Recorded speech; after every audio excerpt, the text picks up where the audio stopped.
시편 51편 12절 한 절 말씀을 다 함께 봉독하도록 하겠습니다. 함께 읽겠습니다. 주의 구원의 즐거움을 내게 회복시켜 주시고 자원하는 심령을 주사 나를 붙드소서. 아멘. 시편 51편 12절 말씀을 중심으로 성도가 두려워해야 하는 것이라는 제목으로 말씀의 은혜를 나누고자 합니다. 여러분, 우리가 잘 아는 다윗은 유대 지파의 이새라고 하는 사람의 막내 아들로 태어났습니다. 사실 그는 그렇게 주목받던 인생을 살던 사람은 아니었어요. 얼마나 주목받지 못했냐면 당시 선지자였던 사무엘이 이새의 집에 찾아왔어요. 그리고 이새에게 아주 무거운 말을 합니다. 하나님께서 당신의 아들 가운데 한 사람을 왕으로 세울 거다. 근데 사실 그때 왕이 없던 때가 아니에요. 이미 왕이 사울이라고 하는 왕이 있는데 당신의 아들 중에 누군가를 왕으로 세운다는 말은 너무 두렵고 떨리는 일이에요. 그래서 아들들을 모읍니다. 왜냐하면 하나님이 누구에게 기름 부으실지 모르니까. 그런데 그때 아버지 이새는 다윗을 부르지도 않았습니다. 막내 아들이고 나이도 작고 어리고 그저 주목받지 못한 그저 들에서 아버지가 맡겨둔 양을 치는 그런 한 목동에 불과했어요. 그러나 다윗은 사람의 주목, 사람의 인정, 그것보다 들판에서 하나님과 함께하는 것을 더 기뻐하며 살았어요. 그 어린 나이에 아버지가 맡겨준 양을 치면서 여러 가지 고난과 위협이 있을 때마다 그는 하나님을 의지했어요. 여러분, 하나님을 의지했어요. 아무도 도와주고 아무도 지켜줄 수 없는 그 황량한 벌판에서 그 양을 지키기 위해 그 작은 몸으로 양을 칠 때에 살아계신 하나님을 의지하고 신뢰하고 바라보고 그 주님을 예배하는 예배자로 살았습니다. 어느 날 블레셋 나라에서 이스라엘을 쳐들어왔어요. 당시 아주 유명한 장군이 있었죠. 블레셋 편에 골리앗이라고 하는 엄청 위대한 장수가 나타나서 아침과 밤에 하루에 2번 40일을 나와 싸우자라고 말하며 살아계신 하나님과 이스라엘 군대를 모욕했어요. 그때 아버지 이새는 걱정이 되었어요. 왜냐하면 자기 아들들 중에 무려 3명이나 그 전쟁터에 나가 있었기 때문입니다. 그래서 어느 날 다윗을 부릅니다. 막내야, 이리 와라. 내가 너에게 심부름 하나 시키는데 이건 너무 중요한 일이니까 어서 갔다 오거라. 너희 형들이 블레셋과의 전투에서 안전하게 잘 있는지를 살펴보고 오너라 라는 명령을 내립니다. 다윗은 순종하는 마음으로 그 전쟁터에 갔어요. 아마 다윗의 생애 그 어린 나이에 처음으로 그 살벌한 전쟁의 현장에 갔을 겁니다. 그리고 어린 나이에 자신이 볼 때 적군 그 골리앗의 크기와 위험은 어마어마했을 거예요. 그런데 곧 다윗은 의로운 분노로 사로잡히게 됩니다. 왜냐하면 할례받지 못한 이방인인 블레셋 장군 골리앗이 자기가 너무 사랑하고 예배하고 신뢰하는 하나님의 이름을 모욕하고 있었어요. 다윗은 그것을 견딜 수가 없었어요. 그가 얼마나 위대한 장군인지, 얼마나 많은 싸움에서 승리했는지, 그가 얼마나 큰 무기를 사용하는지 그건 중요하지 않았어요.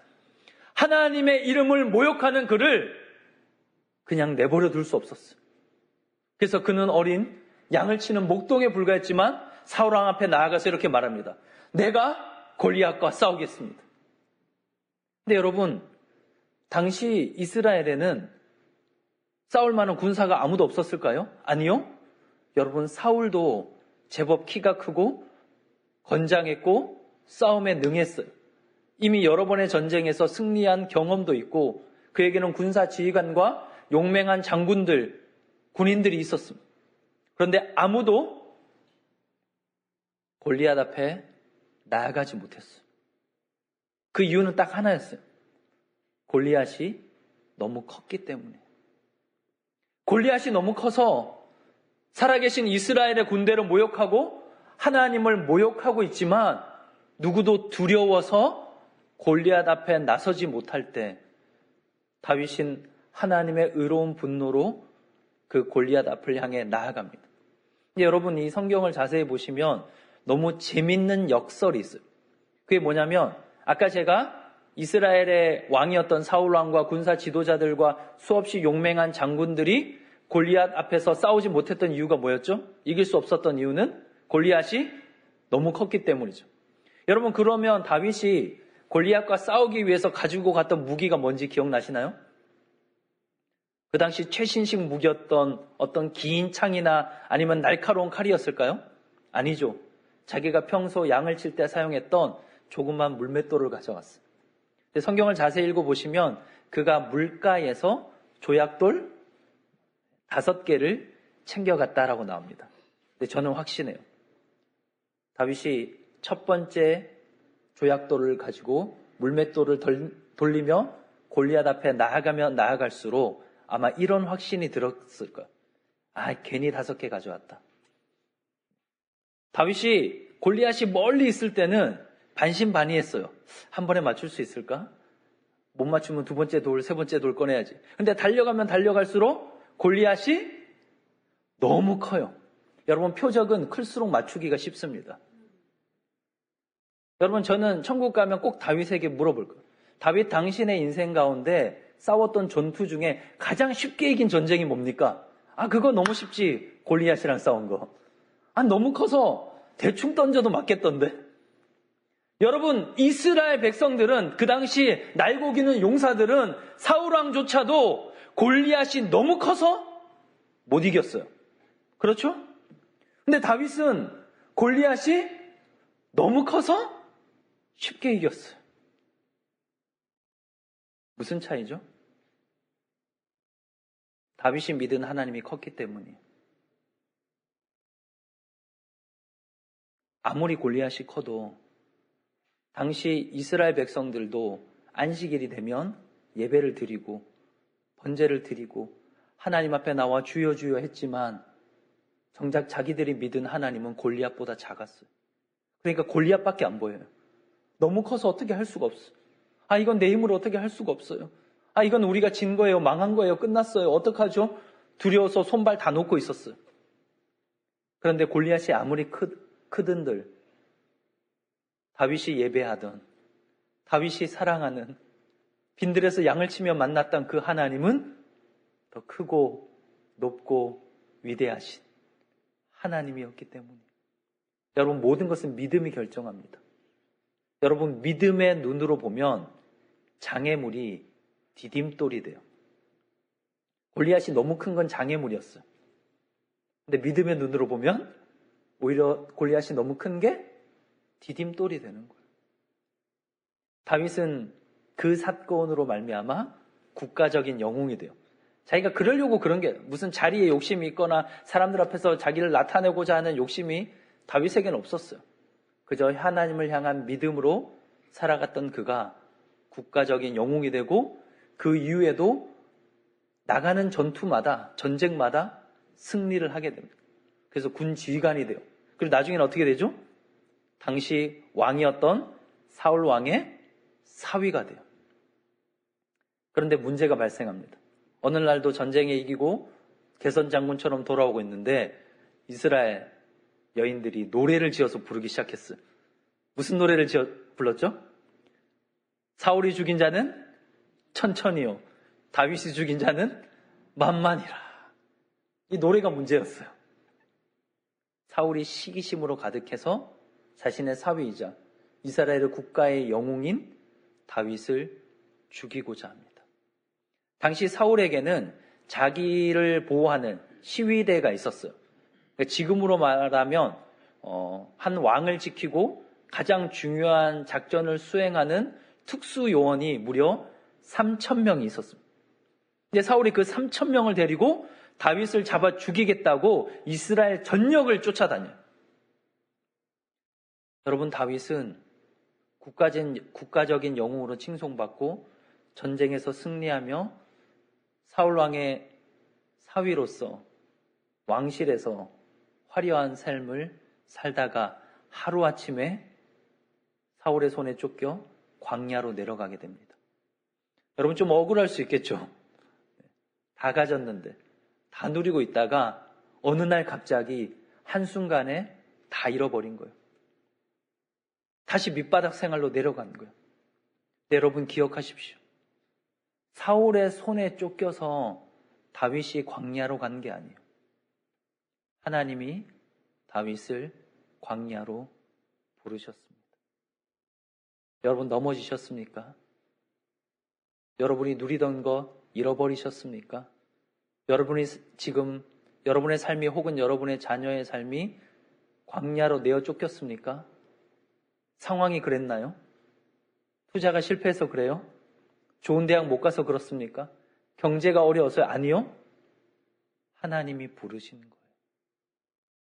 하나님은 다윗을 광야로 부르셨어요.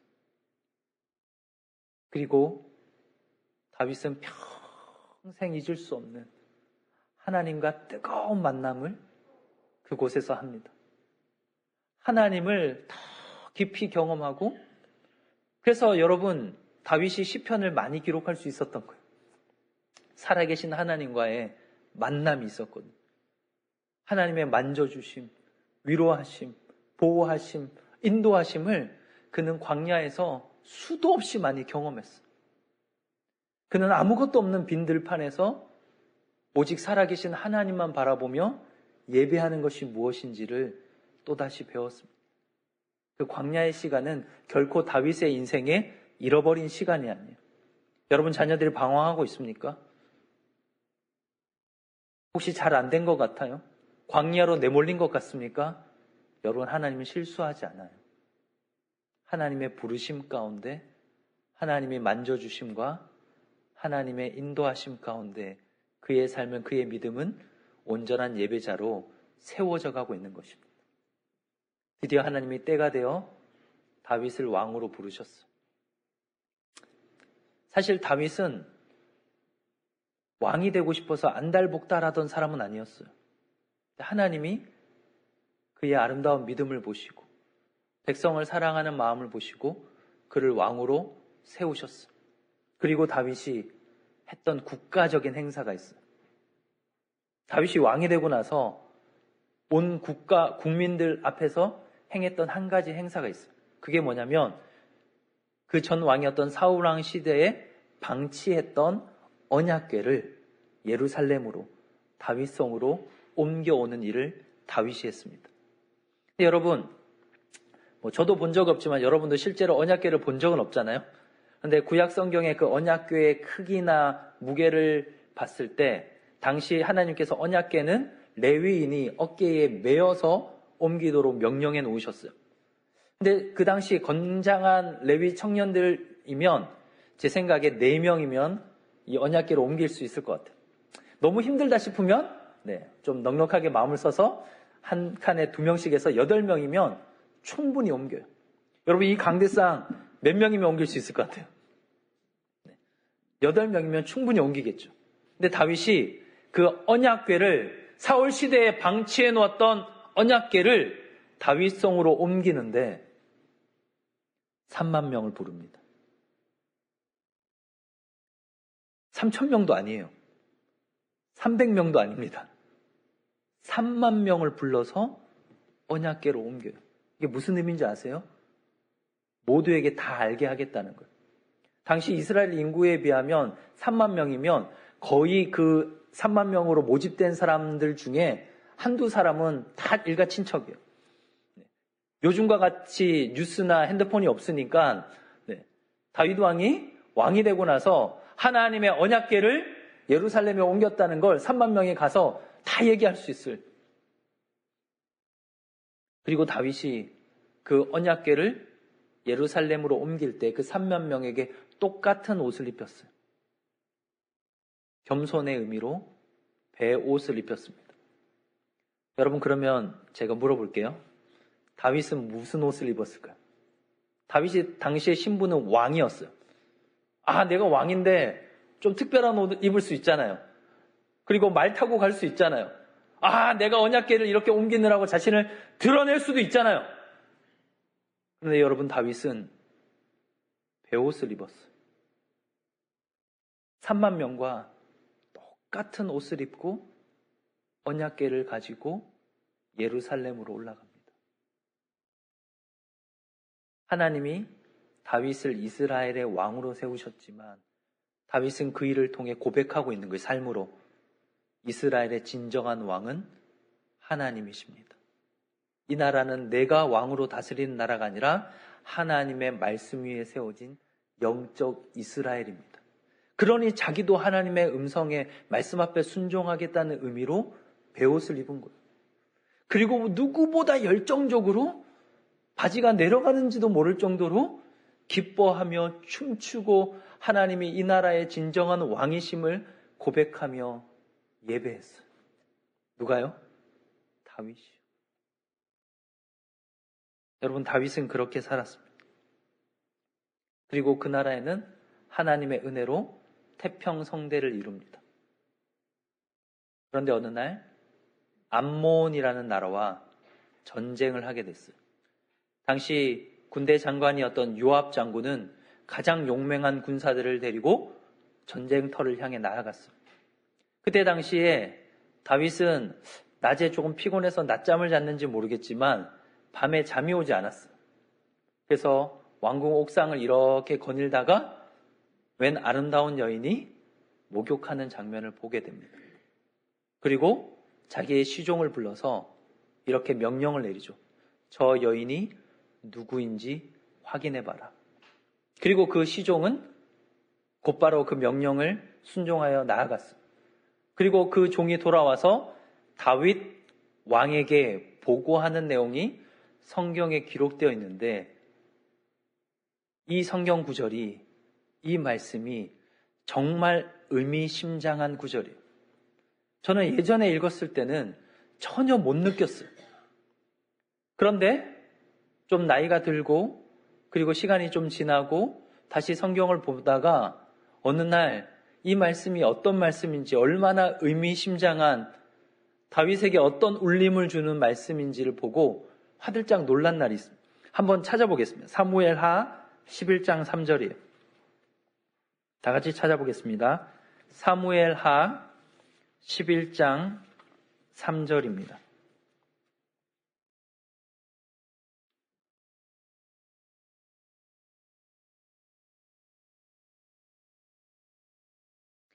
사무엘하 11장 3절 말씀, 우리 한 절 말씀 함께 읽도록 하겠습니다. 다윗이 사람을 보내 그 여인을 알아보게 하였더니 그가 아뢰되 그는 엘리암의 딸이요 햇사람 우리아의 아내 밧세바가 아니니까 하니. 제가 예전에 이 구절을 볼 때는 이렇게 생각했어요. 다윗이 종에게 명령을 내렸어요.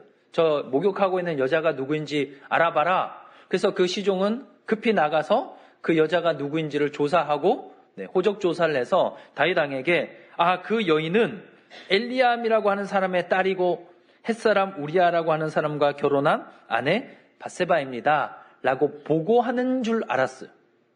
여러분, 성경을 자세히 보면 밧세바입니다가 아니죠.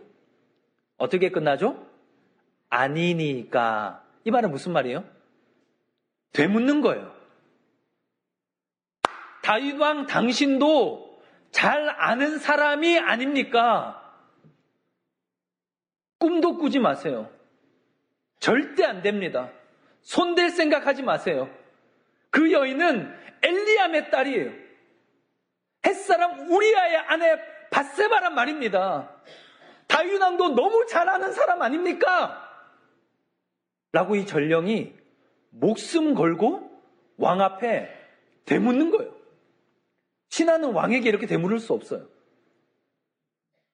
근데 지금 사실은 하나님이 이 종의 입을 통해 다윗 왕을 막으시는 거죠. 왜? 지금 다윗이 정욕으로 들끓고 있으니까. 이 종은 지금 목숨 걸고 말하는 거예요.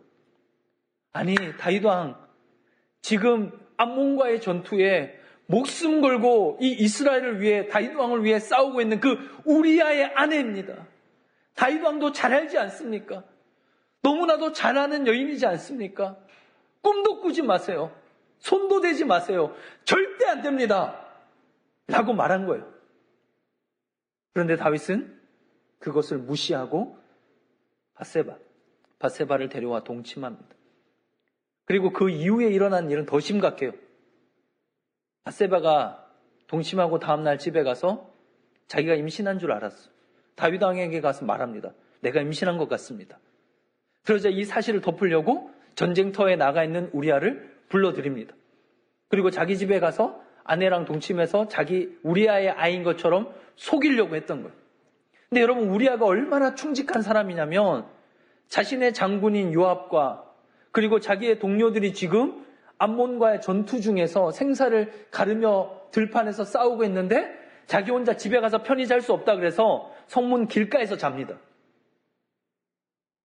그 정도로 충직했던 사람을 다윗이 요압에게 편지를 보내서 적군의 손에 비참하게 죽게 만들어요. 며칠이 지나고 밧세바는 청천벽력과 같은 소식을 듣습니다. 자기 남편 우리아가 죽었다는 거예요. 얼마나 슬펐을까. 그녀는 고통 중에 눈물을 흘리며 장례를 치릅니다. 그런데 놀랍게도 다윗은 아무 일이 없었다는 듯이 밧세바를 자신의 왕궁으로 데려갑니다. 이 일이 다 끝나고 성경에 한 줄로 마무리되어 있어요. 이렇게 기록되어 있습니다. 다윗이 행한 그 일이 여호와 보시기에 악하였더라. 여러분, 다윗이 누구죠?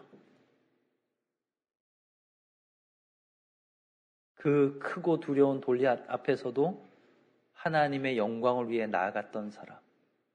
자신이 가진 것 다 잃어버려도 그 빈 광야에서도 하나님을 예배하며 하나님을 사랑하고 하나님을 바라보았던 그의 인생이 지금 하나님 보시기에 악하였더라라고 합니다. 여러분, 이 일로 가장 상처받은 사람이 누구일까요? 물론 밧세바 본인이겠죠. 그런데 우리가 잘 주목하지 않은 사람 중에 이 일로 인해서 가슴 깊은 상처를 받은 사람이 있어요. 그 사람의 이름은 아히도벨입니다. 혹시 아시나요? 아히도벨. 네, 잘 알려지지 않은 사람이에요. 근데 이 사람이 누구냐면 당시 다윗이 왕으로서 이스라엘을 다스릴 때에 가장 가까이서 다윗에게 조언을 해줬던 사람이에요. 옛날 표현으로는 책사, 모사라고 되어 있는데 이 사람은 어떤 사람이냐면 어떤 다른 나라와 분쟁이 있거나 외교적인 일이 있거나 군사적인 충돌이 있거나 아니면 백성들의 삶을 다스리는 모든 문제에 있어서 다윗 곁에서 하나님의 마음으로 조언을 해줬던 사람이에요. 근데 이 사람이 얼마나 그 당시에 인정받던 사람이냐면 한번 찾아볼까요? 16장이요. 사무엘 하 16장. 23절 말씀입니다. 사무엘 하 16장 23절에 아히도벨이 어떤 사람인지가 기록되어 있어요. 사무엘 하 16장 23절 같이 읽겠습니다. 시작. 그때 아히도벨이 베푸는 계략은 사람이 하나님께 물어서 받은 말씀과 같은 것이라. 아히도벨의 모든 계략은 다윗에게나 압살롬에게나 그와 같이 여겨졌더라. 당시 아히도벨이 베푸는 계략은, 그의 생각은, 그의 계획은, 그의 조언은, 그의 충고는 사람이 하나님께서 물어서 받은 말씀과 같이 여겼어요. 다윗 왕이 그렇게 들었다고. 아히도벨이 자기에게 충고할 때 이거는 사람의 말, 사람의 생각, 그걸로 듣지 않고 하나님이 하신 말씀으로 들었고, 당시 압살롬은 왕자였잖아요. 왕자들도, 이스라엘 백성들도 이 아히도벨의 말은 곧 하나님의 말과 같다고 여길 정도로 중요한 사람이었어요. 근데 여러분도 잘 알다시피 다윗의 아들 중에 압살롬이라는 아들이, 왕자가 무엇을 하죠? 아버지를 모반하죠. 반역을 해요. 그 반역할 때에 압살롬이 정말 중요하게 생각했던 사람이 이 아히도벨이에요. 이 사람 내 편으로 만들어야겠다. 그리고 압살롬이 반역을 일으켜서 지금 예루살렘 왕궁에 있는 다윗을 향해 군사들을 이끌고 진격해 갈 때에 아히도벨에게 찾아갑니다. 그리고 어떻게 하냐면 내 편 서시오. 아버지 다윗을 배신하고 내 편 들어주세요라고요. 근데 여러분 이거 상당히 위험한 일이에요. 왜냐하면 생각해 보세요. 아히도벨이 누구죠? 다윗의 둘도 없는 친구예요. 가장 가까이에서 다윗에게 모든 다윗이 자기 했던 고민이나 이 왕으로서의 직무를 다 나누던 사람이에요. 그리고 그 아히도벨의 말은 곧 하나님의 말씀으로 여겨졌던 사람인데, 아니 도대체 압살롬은 무슨 확신이 있어서 아히도벨 보고 아버지 다윗을 배신하고 내 편에 나와 함께 손잡고 반역합시다라고 할 수 있었을까요? 만약에 아히도벨이 압살롬 편에 서지 아니하고 다윗 왕에게 압살롬의 이 모반 계획을 말했다면 압살롬은 시작도 못하고 실패했을 거예요. 그런데 압살롬에게는 반드시 자기 편에 올 거라는 확신이 있었어요. 평생을 함께했던 아버지 다윗을 아히도벨은 분명히 배신할 거라는 확신이 있었어요. 그 확신에 대한 응답이 그 답이 사무엘하 23장에 있습니다. 사무엘하 23장을 보겠습니다. 사무엘하 23장은 두 개의 구조로 되어 있어요. 1절부터 7절까지는 다윗의 마지막 말, 즉 유언이 기록되어 있습니다. 그리고 8절부터 마지막 절 39절까지는 다윗과 함께 했던 다윗의 용맹스러운 용사들의 이름이 기록되어 있어요. 그러니까 여러분 이 사무엘하 23장은 거의 다윗의 말년에 기록된 글이에요. 내가 이제 죽음을 앞두고 마지막으로 하고 싶은 말을 했고, 그리고 죽음 앞에서 자신의 인생을 쭉 돌아보면서 다윗과 함께 목숨을 걸고 전쟁터를 누볐던, 지금의 이 이스라엘을 세우기 위해 자신의 생명조차 아끼지 않고 다윗과 함께 나아가 싸웠던 사람들의 이름이 기록되어 있어요. 근데 문제는 여기 있습니다. 우리는 이걸 읽을 때마다 재미가 없어요. 왜냐하면 도무지 모르는 사람 이름이 8절부터 무려 31절 분량으로 기록되어 있거든요. 근데 여러분, 이걸 이렇게 생각하시면 여러분 이해하기 좋아요. 제가 예를 들어 볼게요. 다른 나라들도 그렇지만 우리나라도 매년 연말이 되면 시상식이란 걸 하잖아요. 예를 들어서 청룡영화제를 하든 무슨 영화제나 이런 걸 해서 시상식을 할 때에 모든 사람들이 대상을 받고 싶어 합니다. 겉으로는 저는 괜찮습니다 하지만 속으로는 대상을 받고 싶어요. 그리고 사회자의 손에 이제 대상 이름이 적혀 있어요. 두구두구두구 하다가 이번 청룡영화제 나무주연상 노진영 하면 그 기쁨을 이루 말할 수가 없어요. 그러면 정말 감동과 기쁨과 온갖 그 감정에 휩싸여서 이 시상을 하러 오죠. 그러면 사람들이 축하한다고 꽃다발도 전해주고 트로피도 전해주고 음악도 틀어주고 꽃도 날려주고 정말 너무 제가 상을 안 받아봤는데 상상만 해도 너무 기쁘죠. 근데 문제는 여기서부터 시작돼요. 사회자가 대상을 받은 소감을 한번 전해주세요라고 하면 그때부터 우리는 재미가 없어요. 왜냐하면 이 대상 받은 사람이 무슨 얘기를 하죠? 어느 실장님 감사합니다. 어느 헤어 디자이너 감사합니다. 누구 매니저 감사합니다. 도무지 우리가 알 수 없는 사람들의 이름을 한 몇 분간 이야기하기 시작합니다. 근데 여러분, 근데 그게 맞는 거예요. 그게 맞는 거라고요. 내가 연기를 잘해서, 내가 능력이 뛰어나서 이 대상을 받은 게 아니잖아요. 이름도 없이 빛도 없이 새벽부터 밤까지 자신의 촬영을 도와주고 이 상을 받기까지 얼마나 많은 사람들의 땀과 수고와 눈물이 있었겠습니까? 다윗 왕도 마찬가지예요. 다윗 왕이 마지막 자기의 말을 남기고 왜 우리가 알지도 못하는 그 이름들을 기록해놨냐? 다윗에게는 잊을 수 없는 사람들이에요. 다윗이 왕으로서 이스라엘 다스리는 동안에 수없이 많은 전쟁이 있었고 수없이 많은 어려운 역경 가운데서 다윗 곁을 지켜줬던 사람입니다. 함께 눈물을 흘리고 함께 수고하고 함께 땀 흘려서 오늘 다윗이 있었던 거예요. 저도 감히 고백하건대 오늘 이 자리에 서기까지 얼마나 많은 사람의 눈물의 기도가 있었는지 모릅니다. 다윗은 그것을 잊을 수가 없는 거예요. 여러분도 한번 잠깐만 생각해 보세요. 여러분이 오늘 여기까지 오기까지 얼마나 많은 사람의 기도와 위로와 인내와 격려와 사랑과 도움이 있었는지. 그러니까 다윗은 우리가 나중에 후대에 우리가 재미있든 재미없든 상관없어요. 그 사람의 이름을 알든 모르든 상관없어요. 다윗은 한 사람 한 사람이 자기 생명처럼 소중한 사람이에요. 근데 우리는 읽으면 도무지 누가 누군지 몰라서 그냥 읽고 넘어가죠. 그런데 여러분 39절에 가보세요. 마지막에 아는 사람이 나와요. 누가 나오죠? 누가 마지막으로 나오죠?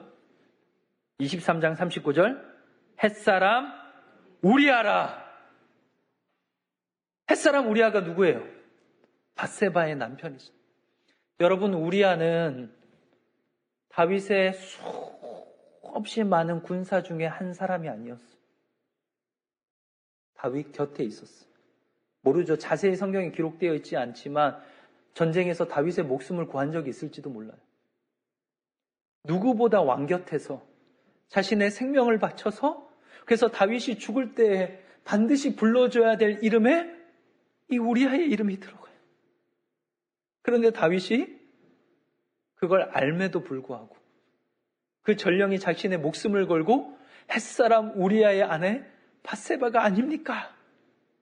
라고 자신의 목숨을 걸고 외쳤어도 다윗은 그 가정을 짓밟고 말았죠. 그리고 여러분 34절에 우리가 아는 사람이 한 명 더 나와요. 34절 한번 보실까요?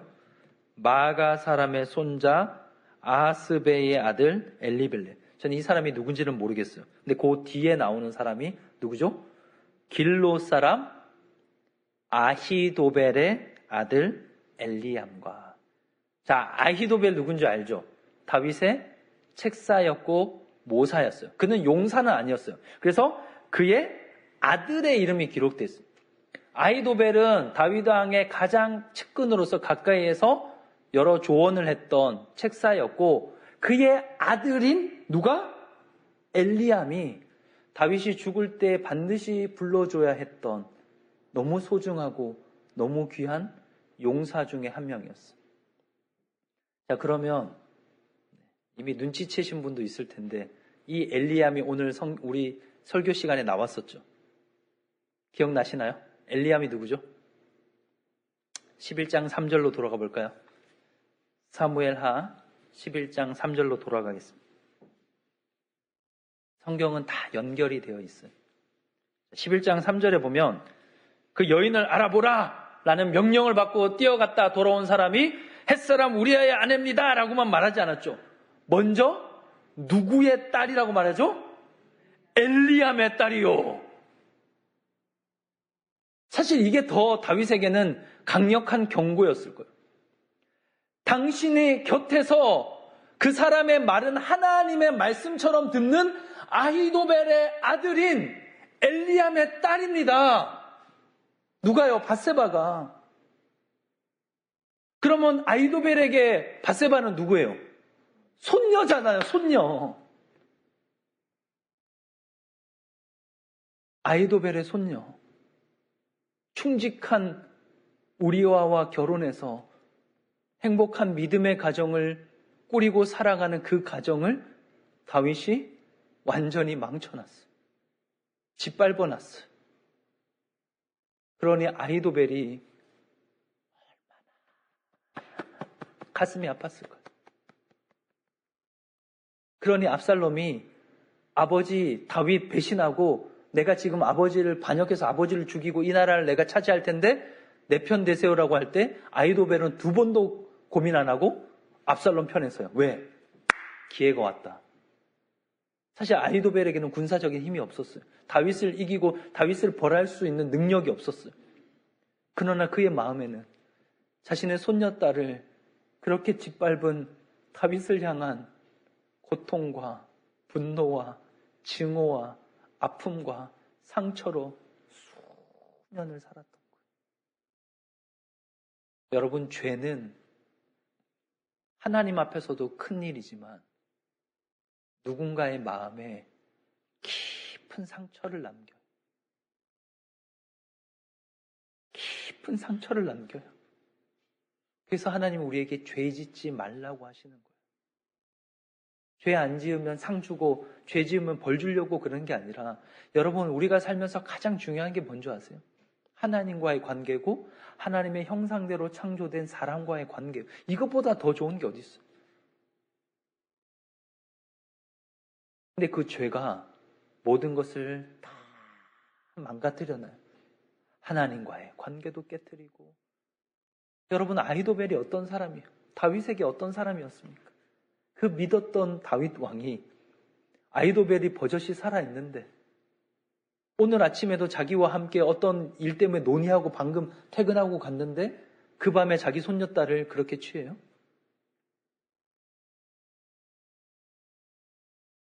그러니 아히도벨은 평생 자기가 섬겼던 주군이지만 그를 배신하고 압살롬의 편에 서는 거예요.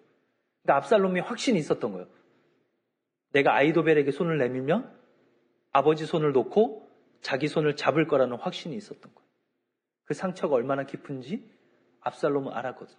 왜죠? 자기 여동생이 자기 형에게 그렇게 겁탈을 당한 같은 상처를 안고 있었거든요.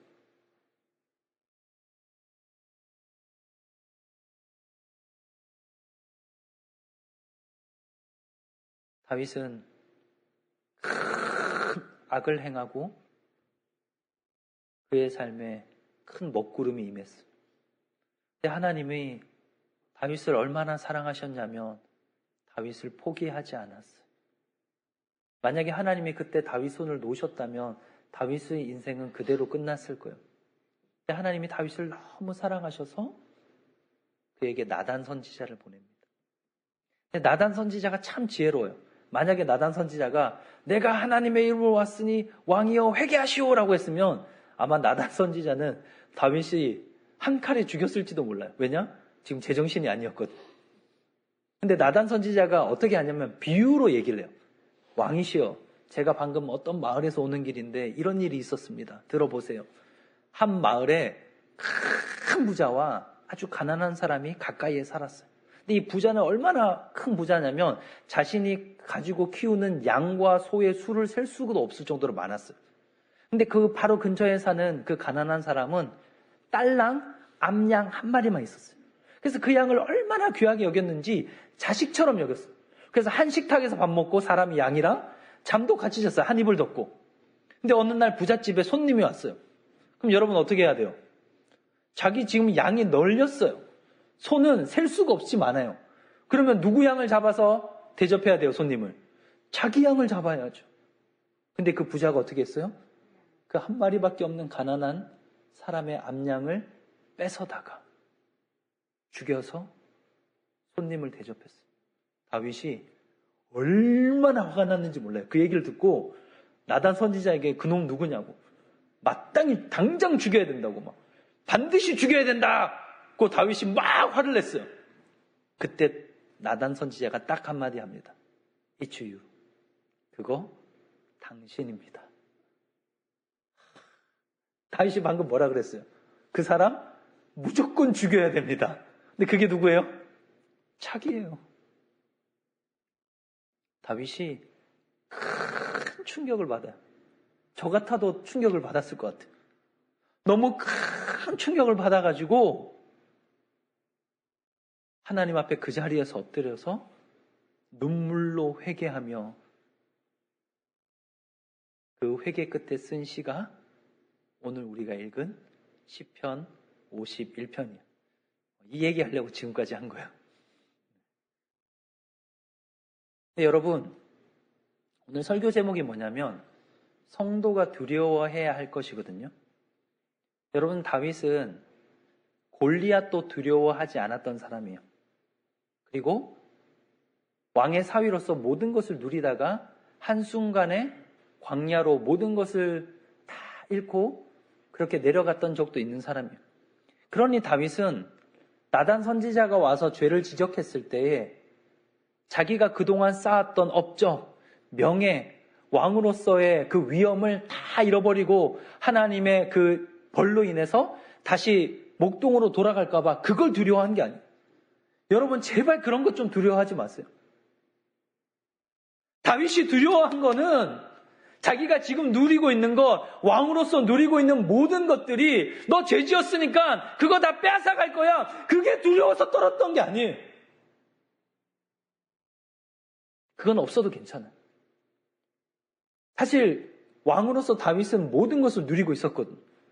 근데 단 한 가지 자기가 잃어버린 게 있다는 걸 그때 깨달은 거예요. 그게 뭐죠? 구원의 즐거움이에요. 다윗이 큰 충격을 받습니다. 아버지 이새의 양을 칠 때도 그랬고 골리앗과 싸울 때도 그랬고 수없이 많은 전쟁 중에도 그리고 사울왕에 쫓겨서 빈들 헤맬 때에도 그는 한 번도 구원의 즐거움을 빼앗겨 본 적이 없어요. 나를 사랑하시고 내게 은혜 베푸셔서 오늘도 살아가게 하시는 그 하나님의 은혜에 기뻐하고 감격한 그는 단 한 번도 자기가 그 구원의 은혜 없이 기쁨 없이 감격 없이 살아갈 거라고 생각해 본 적이 없어요. 근데 여러분, 나단 선지자가 왔던 시점이 언제냐면 밧세바가 아이를 낳고 난 후에요. 그 무슨 말이냐면 여러분, 아이를 보통 임신해서 낳으려면 최소 9개월 정도가 필요하잖아요. 그러니까 다윗이 하나님 보시기에 악했더라 라는 그 죄를 짓고 대략 1년 정도 지나서 나단 선지자가 온 거예요. 근데 다윗이 뭘 놀랬냐면 여러분, 당시 왕은 아침과 저녁에 반드시 번제를 드려야 돼요. 오늘날로 따지면 새벽 예배 나오고 저녁 예배도 해야 돼요. 그리고 왕은 모든 절기에 당연히 다 참석해야 됩니다. 누구보다 많이 헌금 드리고 왕으로서 해야 할 예배 자리, 헌금의 자리, 봉사의 자리, 중요한 자리 다윗 다 갔어요. 빠진 적이 없습니다. 예배를 한 번도 안 빠졌어요. 드려야 될 헌금 다 드리고 해야 할 직무, 봉사, 섬김, 헌신 다 했어요. 근데 다윗이 너무 놀랐어요. 너무 충격받았어요. 그 1년 동안 자신의 마음속에 구원의 즐거움이 없었어요. 날 구원하신 하나님을 향한 기쁨이 없었어요. 그냥 자리만 채우고 있었던 거예요. 남들 눈치 보며 앉아 있었던 거예요. 그리고 다윗은 그것이 평생의 두려움이 됩니다. 하나님, 나 왕 안 해도 괜찮아요. 다시 광야로 내어 쫓겨도 괜찮고 내가 가진 거 하나님 다 가져가셔도 좋아요. 그런데 하나님 하나만 회복시켜 주세요. 하나님, 내게 구원의 즐거움을 제발 회복시켜 주세요. 나는 예전에는 주님만 있으면 충분했던 사람이었고 하늘을 두루마리 삼고 바다를 먹물 삼아도 다 기록할 수 없는 하나님의 은혜에 기뻐하던 사람이었는데 내가 왕이 되고 다 가졌는데 주님, 내 삶에 이거 하나가 없어요. 여러분, 이게 성도가 두려워해야 될 겁니다. 여러분, 구원의 즐거움을 잃으면 성도는 다 잃어버리는 거예요. 여러분, 재산 조금 잃어버려도 괜찮아요. 건강 조금 잃어버려도 괜찮습니다. 세상의 것들 조금 잃어버리고 부족하고 남들보다 적어도 괜찮아요. 그런데 여러분, 우리가 성도로 부름받은 십자가의 구원의 은혜를 받은 그리스도인인 우리는 구원의 즐거움 없이는 못 삽니다. 제가 미얀마에 갔다가 한국을 오니까 몇몇 사람들과 만나서 대화를 하면서 그 사람들의 고민이 딱 이거 한 가지였어요. 자기는 매주 교회 가서 예배 드리는데 교회 안 가고 싶은 날이 많다는 거예요. 교회 일하러 가는 것 같아. 뭔가 늘 강대상에서 말씀을 들으면 하나님을 기쁘시게 해야 된다는 그 말이 너무 부담으로 다가오고 신앙생활하는 게 너무 지치고 힘들고 재미가 없대요. 여러분 왜 그럴까요? 여러분 하나님을 기뻐하지 않으면 하나님을 기쁘시게 할 수 없어요. 내가 나를 구원하신 구원의 하나님으로 인하여 기뻐하지 않으면, 감격하지 않으면, 그분으로 인하여 즐거워하지 않으면 내가 하는 모든 일은 다 그냥 일이 돼요. 예배도 일이 되고 봉사도 일이 되고 하나님을 기쁘시게 할 수 없어요. 사실 인간된 죄인된 우리가 하나님을 기쁘시게 할 수 있는 게 뭐냐면 하나님을 기뻐하는 거예요. 구원의 하나님으로 인하여 기뻐하는 거예요.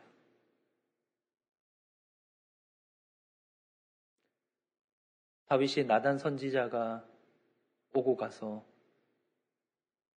얼마나 울었는지, 얼마나 애통하며 회개했는지 우리는 알 수 없지만 그가 남긴 시편을 통해 그가 간절히 원했던, 바랬던 것, 그것은 바로 구원의 즐거움의 회복이었어요.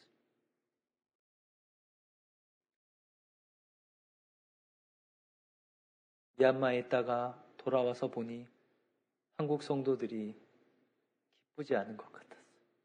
그게 너무 마음이 아팠어요. 구원의 즐거움 없이 수없이 많은 예배를 참석하고 그 자신의 힘든 일들 다 하고 와서 교회 와서 또 봉사하고. 제가 전도사 시절에 제가 있던 교회에 저는 서울 남노회라고 합동 측에 속해 있는데 10년, 20년, 30년 근속이 되면 선물을 줬어요. 교사. 주일학교 교사 근속을 해야 돼요. 중간에 조금이라도 빠지면 그 노회에서 주는 시상인데 큰 선물을 줬어요.